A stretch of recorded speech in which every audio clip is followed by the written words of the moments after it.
Is a king better than a democracy? Welcome to Think Like a Philosopher. In this philosophy lesson of the day series, I promise that you will think more clearly, reason better, understand the details as well as the big picture, and get ever closer to the truth of things.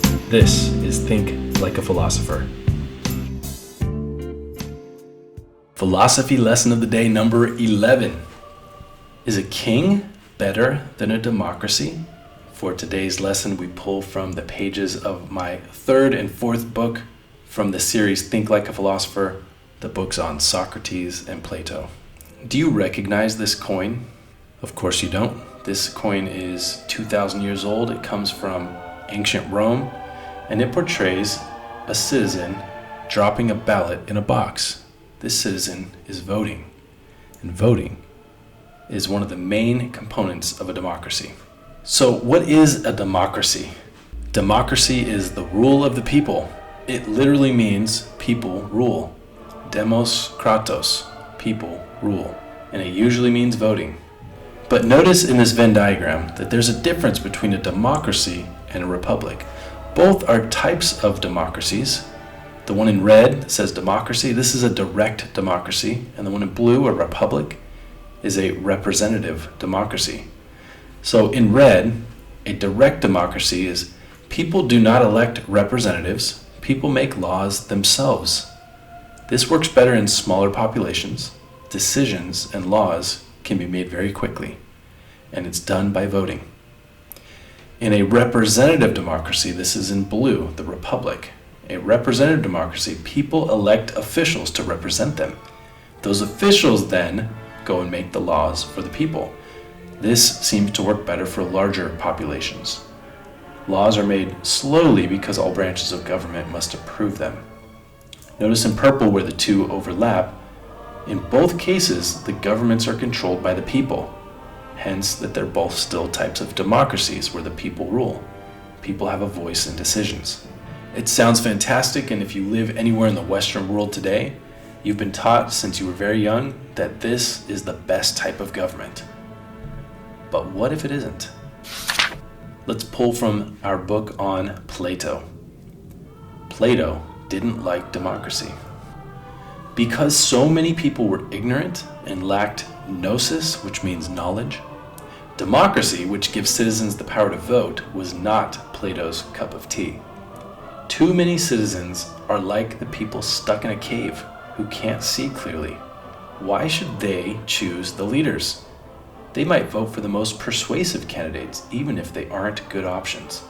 So in Plato's day in ancient Greece, he believed that many people got to vote that weren't wise, that weren't informed, that lacked knowledge. He didn't think that was necessarily a good thing to let that many people have a voice. We go on. Plato didn't like monarchs. Plato wasn't fond of the idea of kings ruling over Greece either. Kings can be just as ignorant. They might lack wisdom. Kings could be like all those other citizens who only see the shadows on the wall. All right, Plato, you don't like democracies because people are ignorant and uninformed and should have no voice in government.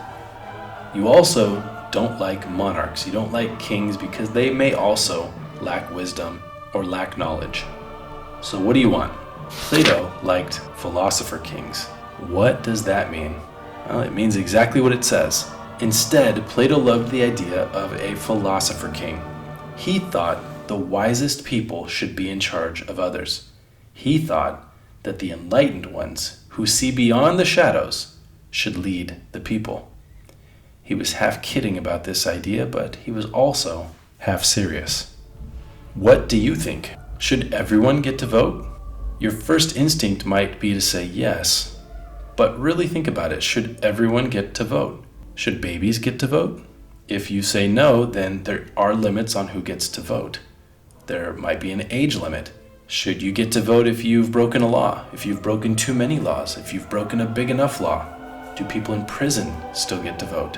These are all questions that democracies, both direct democracies and representative democracies around the world, have had to answer and make laws about. And Plato might have a point.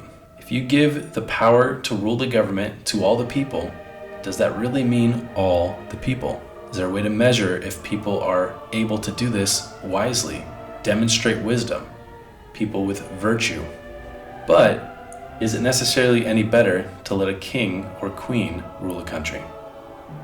After all, as Plato said, they could be just as ignorant. Should a philosopher king rule? How do you determine who is the wisest? Who is that philosopher king? All of these are questions for another time, but for now we have addressed the question, is a king better than a democracy? And I hope that at the very least I have challenged you to question your first instinct, which was probably to say a democracy is always best. Think about it. Plato may or may not have a point. For this video, I borrowed from the pages of my book series, Think Like a Philosopher, which goes through the history of Western philosophy from its origins to the present. If you love what you see, check out the links below to find digital and printable copies of any and all of my books on the history of Western philosophy. There is a carefully crafted kids version and an outstanding, honest, older thinkers version for each part of the story. I promise that these books will help you to think more clearly, reason better, and get ever closer to the truth of things. With crystal clear, concise language, Greek and Latin translations, and original illustrations and graphics on each page to help you visualize abstract concepts, you will not be disappointed. Thank you for watching. Don't forget to like and subscribe. It supports the channel and ensures that you don't miss any new videos as they come out. See you next time.